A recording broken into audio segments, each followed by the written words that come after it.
Okay, we're really going to do it. Hello, everybody. Old Buck Dave back again. Episode 201. For those of you that thought we were going to go away completely after 200, just kidding. Just kidding. Am I They're right? here. Am They're I right? back. Talk to me. Talk to me. Well, this is old Buck Dell, and Oh, of Buck course, Dale, that would be. yeah, Yes. of course, old Buck Dave is introducing things, and it's funny they'll have to because we've downsized a bit. They'll might have to search for us a bit, and then there'll be others that just discover us by accident. But yeah, we're going to carry on, and this is just. To me, it's just all a milestone. It's just always fun. This is like starting all over again, only we're a little more clever. We're less careful about what we say, I guess, because we've got 200 in. So Yeah. now it's all, but these are all bonus tracks, every one of them. Right. Hey, speaking of subscribing, I just want to let everybody know that eventually our website will go away on Buzzsprout. It'll take a while. I mean, there's a couple month lag there. But so if you want to keep listening to us, make sure you subscribe. You can do it on Apple Podcasts or Spotify, Amazon Music. We're in the process now of downloading all the episodes to our YouTube channel. That would be Two Old Bucks, of course. And then there's a couple minor ones, Podchaser and Player FM. So make sure you subscribe to us on one of those. And having said that, I'll let you talk again. Well, like I said, I'm excited about. We're going to carry on, and I was glad you buzzed me today and said, "Hey, we're on. We're going live. We're lighting it. We're pulling the pin." Pulling the pin, yeah. I said, Yeah. "Let's roll." Yeah. So, hey, we got a lot of nice feedback from folks on episode 200. Even got some feedback from Ukraine, which was very nice. So there's a couple people there still listening to us, and happy for the nice things that we say about them and standing behind them. Speaking of that, hey, did you see the latest invasion? no. Russia has been invaded. First time since World War II. Now this is a week or two old, of course, but yeah. So best of luck to the invaders. See how the Ruskies like it. See how Putin likes it, huh? I wonder if I know a lot of people are directly impacted by this. I mean, the bullets are flying at them, but those of us speaking from a different vantage point of safety and can speculate on what it's like on the ground. I mean, to me, that was a little bit bizarre. I didn't quite figure out the strategy there, or the logistics it would take to pull that off. But I mean, the world is just, I don't know. It's just it's like that game where you stack all the wood. What's the name of that game? You know what I'm talking about. I know the one you mean, and you pull one out at a time. Yeah, you pull them out. It's like we're pulling this stuff out one at a time. Boy, isn't that the truth? Yeah. A little war here, a little something there. This is not going on there. I mean, you're just waiting for someone to pull the wrong one, and this whole thing comes crashing down, and we find ourselves more involved than we wanted to be. So yeah, well, that's a cheerful note.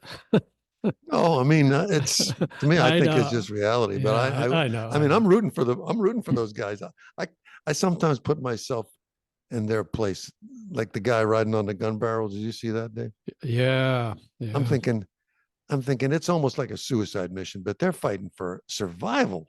They sure are. And when someone has nothing to lose, they are dangerous. Dangerous. That's right. Yeah.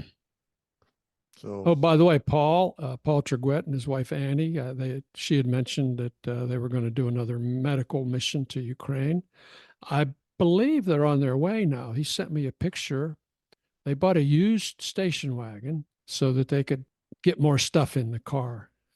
And so they are, and he showed me a picture of it stacked to the gills with medical supplies for Ukraine. So I think they're on the way now.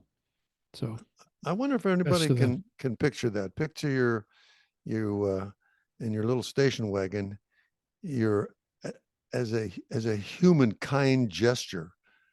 It's packed to the gills with bandages and small little sutures, maybe a hypodermic needle or something like that, and you're going to deliver it literally right to the medics up front that need that. I mean, there's a place in heaven for those guys. Absolutely. Absolutely. Absolutely. Yeah. So what else is going on So here? on my bizarre little world here that I'm in this morning, I preoccupied myself with a watch. We've talked about this before, but I think there must be a name for this. Is this for this fetish that you have? I don't know what you'd call it. There must watches? be a name. I don't like watches that don't work. I mean, I met another man who has clocks. He liked clocks, fancy clocks, all kind of stuff. They just want them to work.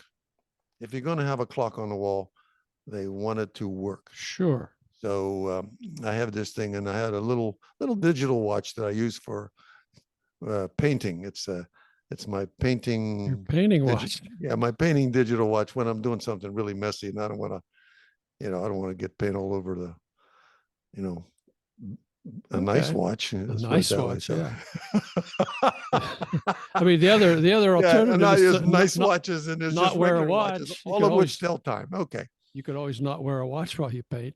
I could do that too. Then you wouldn't know how long you've painted, right? Yes. Yes. So, oh well. So I'm playing with it, and I've taken it apart, and I got a battery for it, which was fun because then I learned about batteries, like a battery whose number is 2032 and a battery whose number 2025. It's almost identical in size, except capacity is different and thickness is different by 0.5 millimeter. That's pretty small. That's enough to sometimes mess you up. Yeah. So I'm learning all this stuff. I'm playing with it. I got my multimeter out. I'm checking battery and so on and so forth. Yeah. So, and these tiny little screws, I'm talking tiny little screws, like the head of a pin or smaller. So I take it apart. I'm ready to put another battery in it, and I check it, and I said the battery checks good. So I put it all back together, and it's working. And I come back 2 hours later, and it's not working. Oh.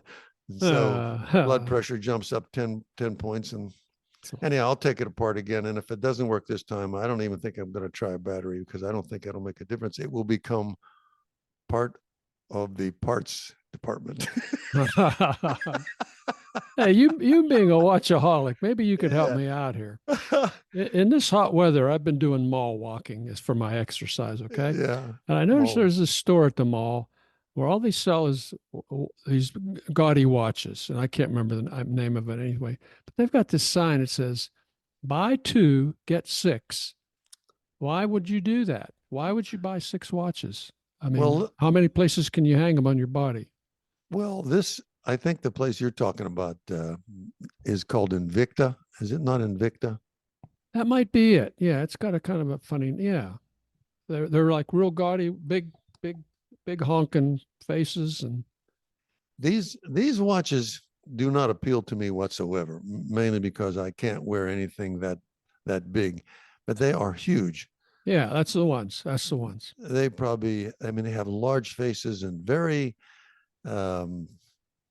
What gaudy is a word I agree with that word, but it's all kind of little things on it that turn, and little knobs and dials and numbers and big funny looking hands and so on and so forth. Yeah.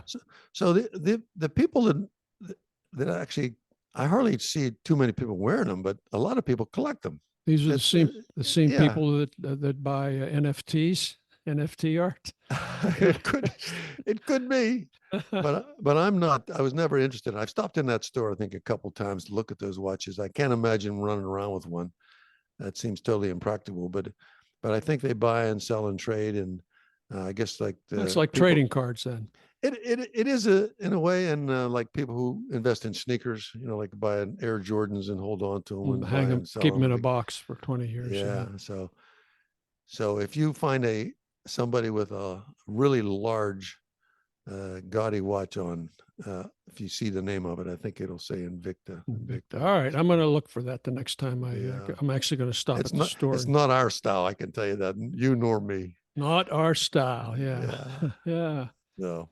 So that's what I was doing, putzing around. It's too hot to do too much else. Everything else is sort of under control. I just staying out of the sun.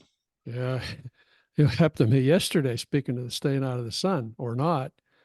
We've got at the entrance to our development here, we've got a big old palm tree that's dead. All right, it's brown leaves, and my neighbor saw my wife, and he says, "Hey, get Dave out here to help me. He's taking this thing down. All right." And he says, I need somebody, be a spotter, keep watch, if the tree falls on me, you can call 911, that sort of thing. Like, okay. And Okay, hold that story right there. Let me all right, let me add a little color to that. sure. This is a man who has a chainsaw. He has two chainsaws with him. Yeah.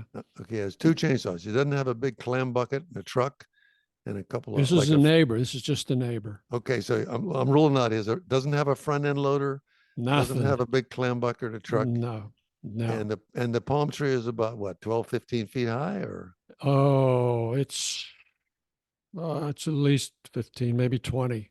okay, Let's put it this way. It's way bigger than he thought it was. He says it looked a lot smaller when it was up in the air. but the girth, the width of it maybe is 15, Uh, 15 inches at the yeah, base. yeah, that's probably right. 15, 18 inches. Yeah. You did not see a red flag with this? Well, it was kind of spooky. And So so tell me what happened. he's notching it on the one side Uh-huh. because he wants to make it fall. If it falls the wrong way, it's going to come down on the gate, or it's going to come Oh, down on the wall, or it's going to come down on the light standards there. So it's he's going to got do a lot of damage if it does it's that going to do because a it's lot a of heavy damage. Yeah. tree. So Right. he's got this sucker notched, so it's going to fall this particular way between two of these objects. Unfortunately, the wind is blowing in the other direction. So it's he takes another chunk of notch out, and it starts swaying a little bit that way, and then it sways further in the other direction. The wind. It's like, oh my God. And then he said to me, "Look, you're going to have to direct traffic here. Don't let anybody come by here while I'm doing this." So we opened both of the gates, and I'm directing people to go in the one gate where it's too far away for any damage to happen. All right. Mm-hmm. So I turn my back, and a neighbor comes roaring down the road, and he stops right in the worst place to stop. And I'm saying, go, go, go. And the other guys go, we're waving our hands, go, go, go. Of course, this guy, he's curious, like, what's going on here? What's going on? Oh my. Like, just go, just go. So we finally convince him to get the hell out of there. And 15 seconds later, whoop, the tree comes down. And That's a, fortunately, it did come down in the right place, exactly where he wanted it. Of course, it's across the road. Now we got to get it off the road. And it's a big honk of tree. Gone through two batteries, so he's got one battery left. oh, it's electric saw. Electric. And he got another chunk off, cut through another chunk that was just big enough that we could oomph it and kick it and get it off the road, get that piece off the road. And he said, you know how badly I misjudged this? He said, when I was looking up at this thing, I thought, well, I'll just take the top of that and put it in my trash can. No Like, way. no, That's heavy. That's heavy, heavy it's stuff. huge. It's huge and heavy. Yeah. Yeah, it's incredibly heavy. A palm tree is a very deceiving thing. It got that little fluff on top and it blows nicely in the wind. But when it comes down, it comes down with a real thud. As soon as you said that, I said, we have palm trees down here all the time, and we can't cut them up because we can't lift them. We can't move them. Yeah. I mean, they're impossible to take a 3-foot piece that's 12 inches wide. That's what we still have to do yet. So I'm sure. we're Use a waiting for dolly the or weather to that's be what I said. cool or dry. Does he have a front end loader? No. He Does he have a big still snow? doesn't. No, still doesn't. There you go. Yeah. Live and learn. That could have Live been and a learn. disaster, but That could have fortunately been it worked. yeah. Speaking of disasters, I do have a public safety announcement. Oh. Oh, which you already know about. Oh, you're talking about that. Oh, yeah. Let everybody know to be careful with that one. Yeah, this was spooky. This was real.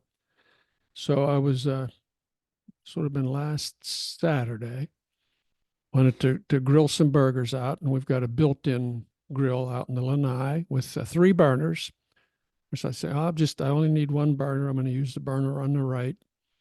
and I put a little grill pad on so the stuff doesn't drip onto the elements.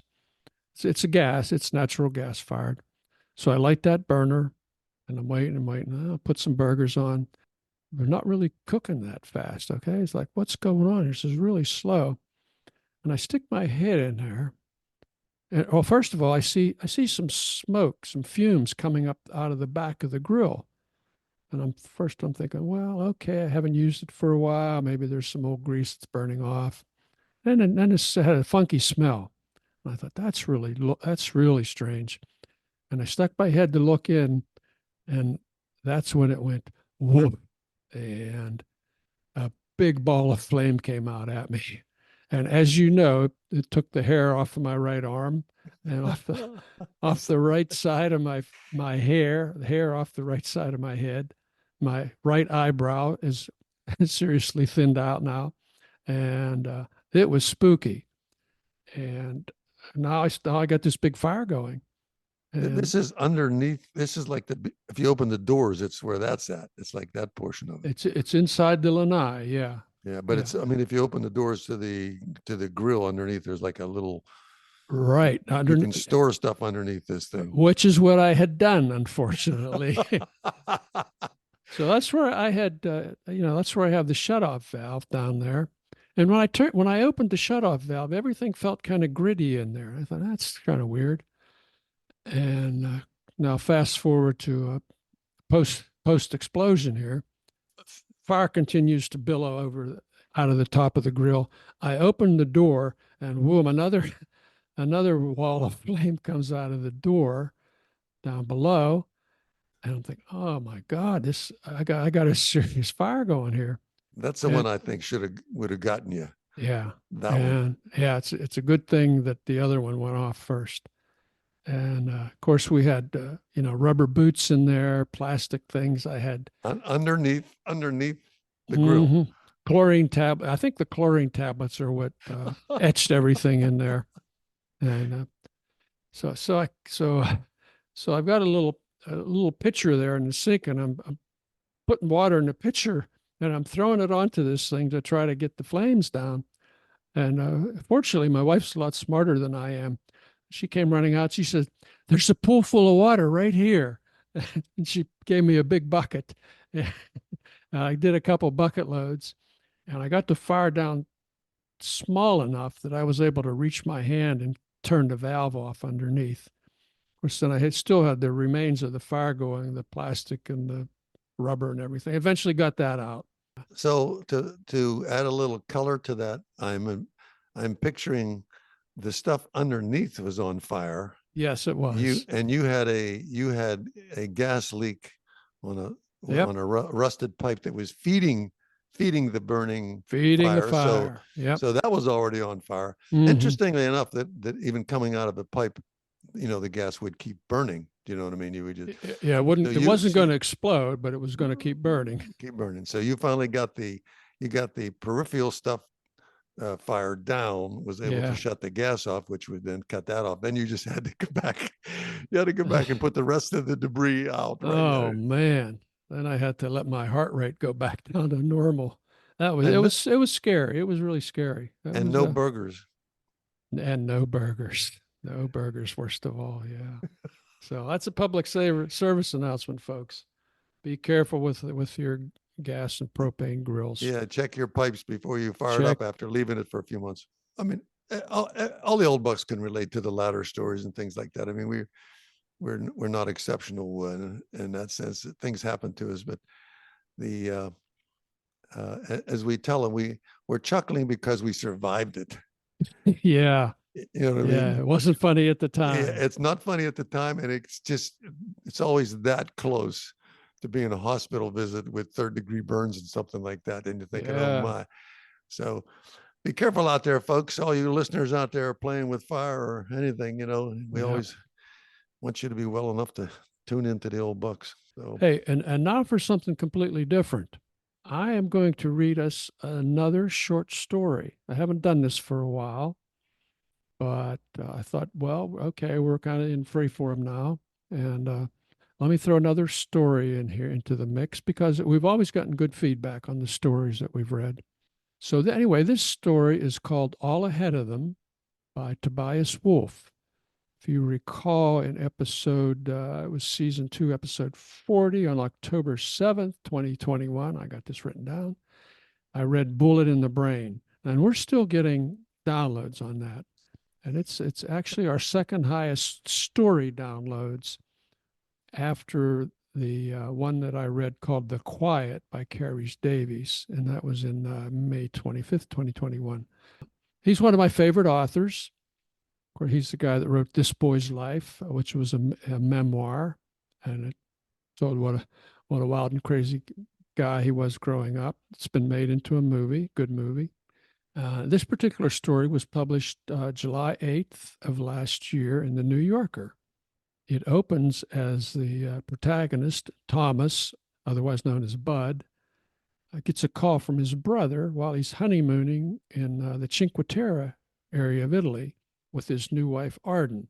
Let me add something there, Dave. Please do. Yeah. Jump in, because we'll talk about this afterwards. Yeah, but yeah, we are going to talk about this, and Dave let me read it ahead of time. So it's so nice of me, right? It's a fascinating a little story. So I was going to say, listen carefully. Listen carefully, yeah. And then you can listen for the cues. chime in too, but you can yeah, write we'd love to hear your feedback on what you think of the story. Yeah, because the other short stories we've got some good feedback on. Every now and then something just catches his eye or our eye. Yeah, Look at this, and we laugh. So okay, well, back to where we were. Sorry. Okay, this is All Ahead of Them by Tobias Wolff. It's all a misunderstanding, he said. I'm just on my way somewhere. I'll call you later, okay? His mouth was so dry he could hardly get the words out, and he heard the strain in his brother's voice as they said their goodbyes. He closed the phone and laid it on the bedside table. The French doors were open, and he could see a slice of the harbor above the balcony railing. The mattress squeaked as he rocked to his feet. He walked outside and stood at the railing. He wanted a cigarette, but he'd promised to quit after the wedding, and had managed to keep his word so far, despite the half-full pack of jetons forgotten by a previous guest in the bottom drawer of the dresser. Late sunlight glittered on the water and brightened the hulls of the boats in the marina. A pair of paisley pajama bottoms hung from a clothesline on the roof across the street, the legs dancing madly in the gusty breeze.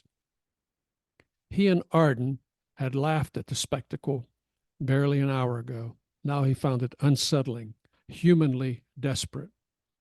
He had understood, even as he had used the word, quote, misunderstanding, always mealy on the tongue, always prelude to an alibi, that there had been no misunderstanding, which meant that his wife of 6 days was a liar and a thief. Well. A vein throbbed in his forehead. His tongue felt gritty. He lowered himself onto one of the deck chairs and drank from the glass of water he'd left on his guidebook. The ice had melted, leaving a metallic taste. The cover of the guidebook was damp from the sweating glass. He wiped it on his pant leg and opened to the page he'd been reading. A few moments later, he shut the book. The words were swimming on the page. He lowered the back of the chair and closed his eyes, hoping to calm himself. But instead, he saw himself from a distance, striking this easy pose, performing relaxation. For whom? For himself, to demonstrate how little shaken he was?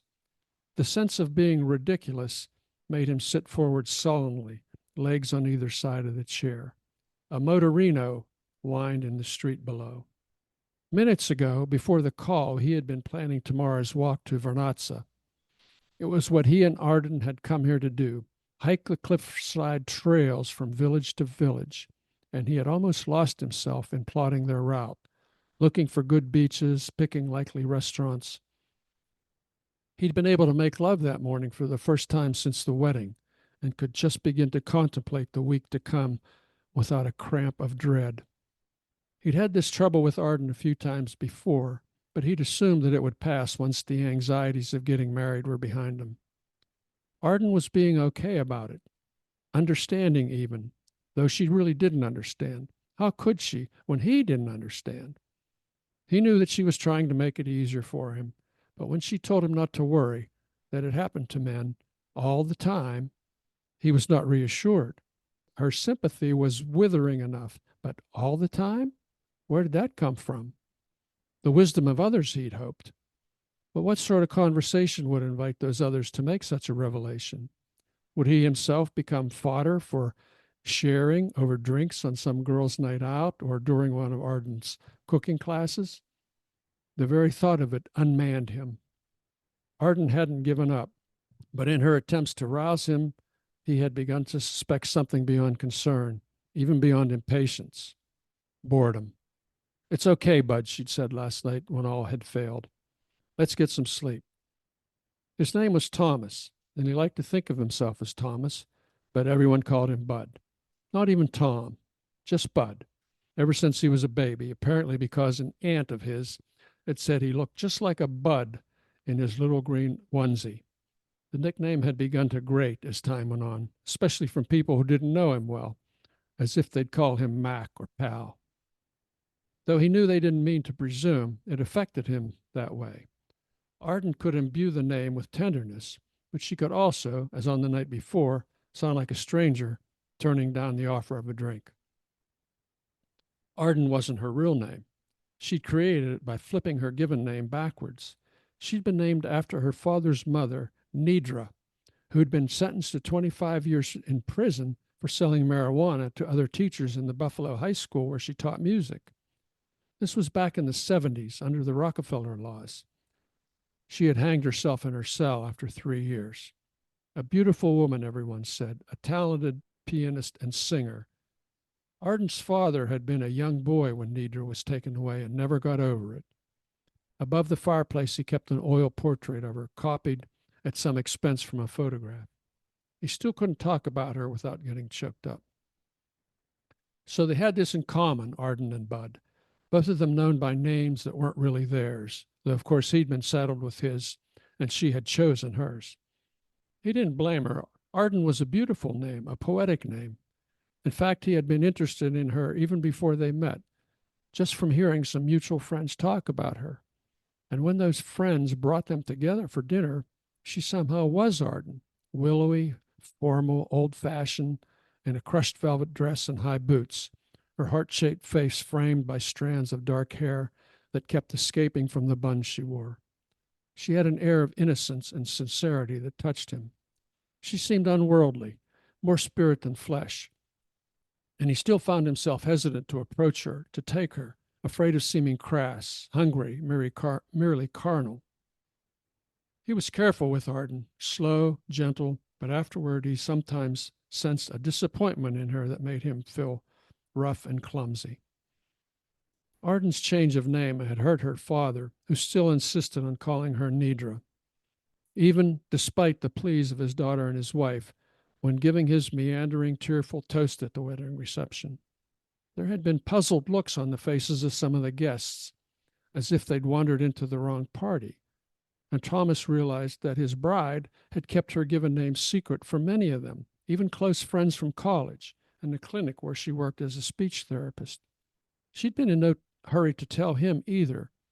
He'd found out only when going to meet her parents for the first time. She had briefed him in the car on their way to the house. The story of her name, her grandmother's prison sentence, and suicide, all accounted for in a cool, flat recital of the facts during the last few minutes of the drive. So when Dad calls me Nidra, that's why, she said, as he pulled to the curb. She got out of the car and waved at someone. Thomas sat there in a daze until she rapped on the roof of the car. Come on, Bud, they're waiting. Whenever they visited Arden's family, Thomas found himself studying the portrait of her grandmother. He'd smoked some weed in high school and college. Not much. It made him unpleasantly self-conscious, tongue-tied, but he didn't see any great harm in it. Certainly not enough to lock someone up as they used to do, just for having a few joints. But Nidra had more than a few joints when they busted her. She had a pound of stuff, and precision scales and special baggies and several $1,000s in an account hitherto unknown to her husband. She'd been an actual dealer, an ambitious dealer too, expanding her customer base to the young professors in the local colleges, though that hadn't come out until after her death and the repeal of the laws. She got busted after a vice principal of her school ran a red light after a Christmas party, and the cops saw a fat spliff roll out of the glove compartment where the poor man opened it to show his registration. Stoned, hysterical, he immediately offered up Nidra, and that was that. The portrait fascinated Thomas. Nidra was looking down on a Siamese cat in her lap, and yes, she was beautiful, but not in the ethereal way that Arden was beautiful. Her hair was short and blonde, almost white, and her nose slightly upturned, where Arden's was aquiline. She wore a short-sleeved shirt, and her arms were plump, rounded, both wrists circled with gold bracelets. Her lips were painted a deep red. Musician and purveyor of marijuana she might be, but there was nothing of the artistic hippie about Nidra. In fact, she looked sort of Republican in a way, of his own grandmother and his aunts and their friends, a type he'd always been attracted to. Women who smoked and drank cocktails and wore glittering rings and perfume and mink coats, which he liked to hang up for them, stroking the fur that somehow brought in the cold night of the winter. Nidra was smiling down on the cat, and Thomas couldn't help seeing something secretive in that smile, something withheld and power-giving, and maybe not so nice. And he liked that, liked knowing how different Nidra had been from what she seemed, a dealer, an outlaw. But he understood that he was probably reading things into the portrait. Thomas had packed his father's old Army Zippo. Just out of sentiment, he was definitely quitting. He fetched it, then took the pack of jetons from under his shirts, tapped the cigarette out, and rolled it between his thumb and forefinger. It was dry, stale. He went back onto the balcony and propped his elbows on the railing. The lighter flared at the first roll of the flint. He roasted the tip of the cigarette over the tall, oily flame, relishing the faint crackle of the leaves. The first drag went right to his head. He closed his eyes. He felt himself swaying a little. Oh, but it was good. He took another hit off the cigarette and opened his eyes to the astonishing sight of the pajama bottoms performing a can-can, one leg up and down, then the other, again and again. He laughed in spite of himself. His dizziness passed. He went on smoking and thinking darkly. One last drag, and he flicked the cigarette down toward the empty lane. It landed on an awning. Metal, fortunately. That would have made his day, burning the hotel down. Wasn't he the lucky one? So, the misunderstanding. What to do? Libby, his brother's wife, never had her fingers off the phone. She texted while doing crossword puzzles, throwing a frisbee for their neurotic Weimaraner, or even changing diapers. By now, everyone in the family probably knew. Jenny and Claire, the other bridesmaids, lived downstate, and Libby hadn't met them before the wedding, but she could track them down. Maybe she already had. What would they think? They'd been Arden's roommates at Skidmore, her closest friends, and Libby, tireless busybody though she was, had a good heart. She'd taken Arden under her wing, treated her like a sister, even helped her plan the wedding. But of course it was Libby who'd discovered the crime, and now she was on the warpath. Arden had picked out the dresses for her bridesmaids at a shop Libby had recommended. The dresses cost more than $500 each, which seemed a ridiculous sum to Thomas, but was apparently not out of bounds for the fancy wedding they were having. Libby and Jenny and Claire seemed to take the price in stride. They deputized Arden to buy the dresses for them and paid her back without a squeak. And the dresses were beautiful. Thomas had to admit that. In fact, the word that came to him was stunning. It seemed a woman's kind of word, so he didn't say it, but he thought it when he saw the three women together in the church, excited, weepy, glowing in emerald green silk that rustled as they danced attendance under their cool ivory queen. He'd been happy to admire what he hadn't had to pay for, though he knew he'd have found the dresses less appealing if they'd cost him 500 bills. The problem was that they hadn't cost Arden 500 bills either. That was the original price, still on the tags. And when she sent them to Libby and Jenny and Claire, but the dresses had been marked down by half when she bought them. Libby had taken hers back to the shop after the wedding for some minor adjustments, and the chatty owner had unwittingly exposed Arden's scam. 250 each, 750 altogether. Not exactly peanuts, but hardly a killing either. The senior partners in his law firm made that much in an hour. He wasn't doing badly himself and would do even better as time went on. And Arden had been given a nice bump in pay just 2 months ago. So why do it? It couldn't have been about the money. It was something else, a sort of impulse or itch. For what? The tingle of risk? Of stepping over the line? Of sort of adventure, maybe. The release of something held in, perhaps, her very self. Thomas's mother had told him of a recurrent dream in which she woke in her own bed, in her own house, and descended the stairs to find a strange man sitting at her kitchen table. He was wearing a military uniform and bore a livid scar across one cheek. Upon seeing her in the doorway, he rose and greeted her as his wife, approaching her with arms outstretched.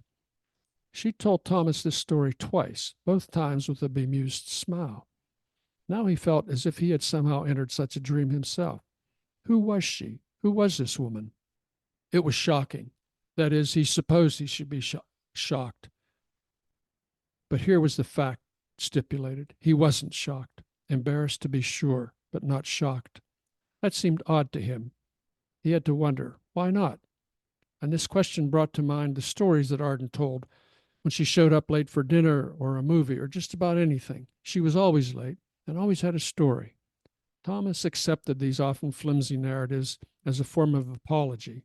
In his limited experience, beautiful women did not generally feel obliged to make excuses. And there was something endearing about Arden's inventions.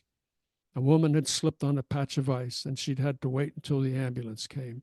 Her office door had locked behind her, with the keys inside, while the security guard was on break. One night, having kept Thomas pacing outside a concert hall for more than half an hour, she told him she'd have to give a client a ride home because his car had been stolen from the clinic lot. Then she repeated the excuse a few months later in pretty much the same words. It was as if she didn't expect him to believe her, as if it were part of a game he'd bought into. And he guessed he had, because he never called her on any of it.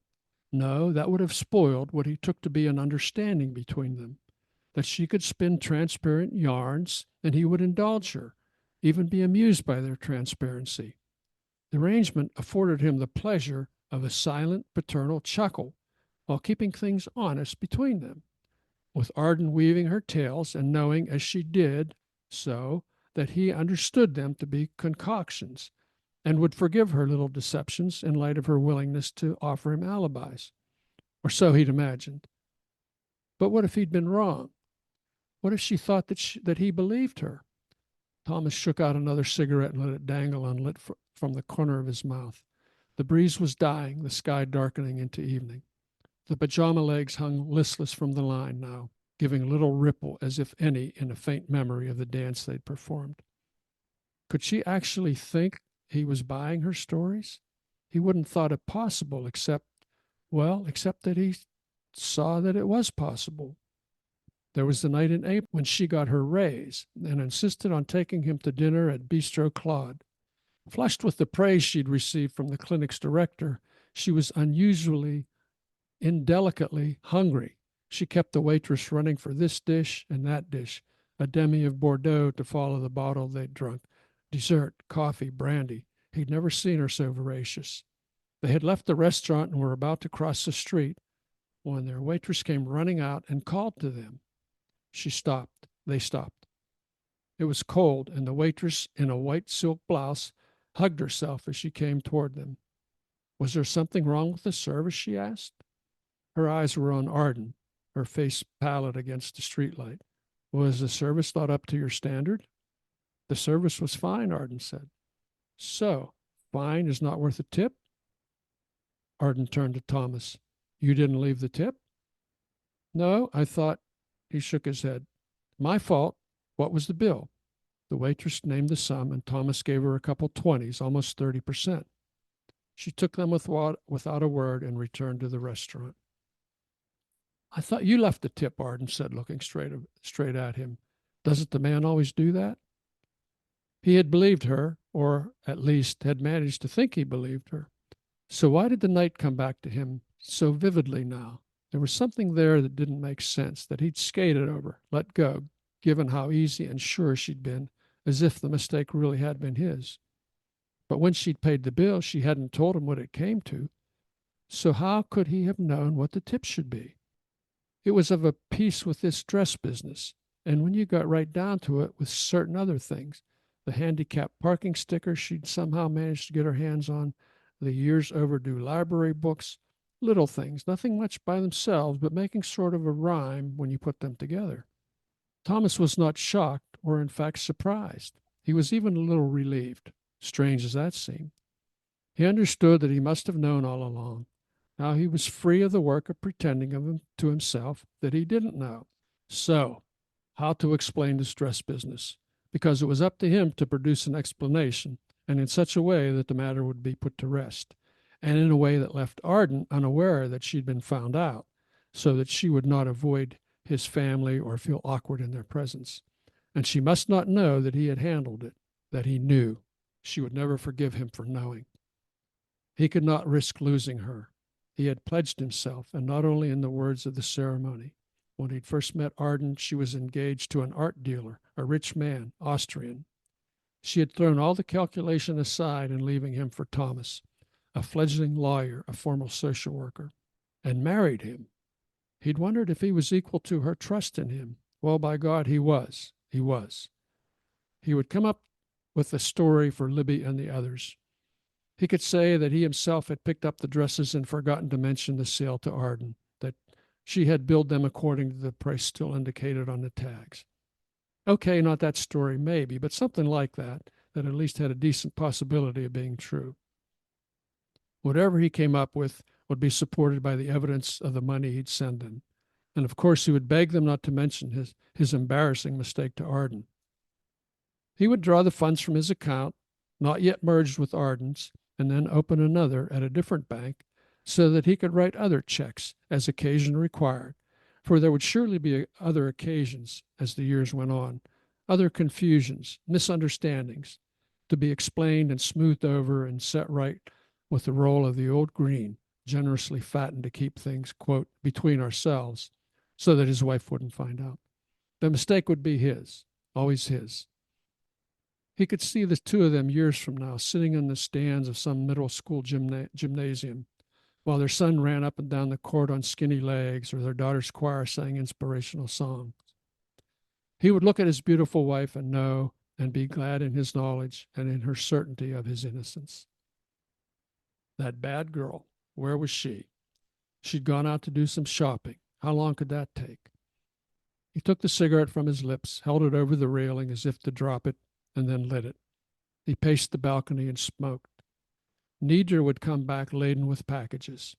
She would model the clothes for him, changing in front of him, taking things off, bending over as he watched. He would demand it. She would hear the thickness in his voice and hesitate and smile. He knew that smile. He could see it, his mother's smile, as she remembered the scarred stranger in his kitchen and how she'd enter his embrace. So there we are. Well, I think that's just a great little story. It's a great story. It's a great story. In fact, as you was reading that, I was thinking it's almost like he knew somebody who this happened to. It sounded like real. You know what I mean? Like like it was a firsthand experience or something. It would be brilliant for an author just to come up with a story like that. I mean, from the opening line, it's all a misunderstanding. Yeah, know, something's going to be going wrong here. Yeah, some old buck out there just had a thought. Yeah. It's all a misunderstanding. And then by the middle of the first page, he said his wife of 6 days was a liar and a thief. Well.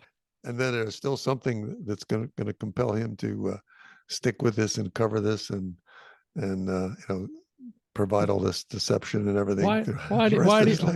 Why do you think he's saying he's going to stick it out? Yeah, he loves this woman. He worships her, despite her frailties and their manipulation. Yeah. So why do you think he feels that way, though? I mean, I don't have a psychological name for something like that, but there's sometimes clearly there is attractions that despite all the craziness that maybe you and I would observe or someone else would observe, they just can't break. They can't break free from it.